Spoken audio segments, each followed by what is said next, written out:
కొన్ని సాంప్రదాయాలలో ఆధ్యాత్మికంలో భర్త సంపాదించింది సగభాగం భార్యకు వస్తుందని, అదేవిధంగా భార్య చేసిన పాపంలో సగం భర్తకు సంక్రమిస్తుందని అంటారు.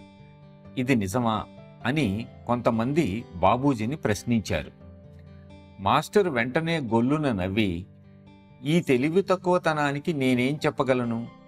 ఇదేమైనా ఇల్లా, ఆస్తా లేక అప్ప సగభాగం రాసి ఇవ్వడానికి? ఆధ్యాత్మికంలో మీరు సంపాదించింది అణుమాత్రమైన ఇంకొకరికి ఇవ్వడానికి వీలు పడదు.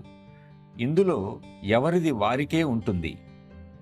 నీ సాధన ద్వారా నీవు ఉన్నత స్థితికి చేరితే, భగవంతుడు నిన్ను అనుమతిస్తే నీవు దానిని ఉచితంగా అందరికీ పంచిపెట్టవచ్చు. లేకపోతే నీ ఆధ్యాత్మిక సంపద నీతోనే ఉంటుంది, నీతోనే పోతుంది.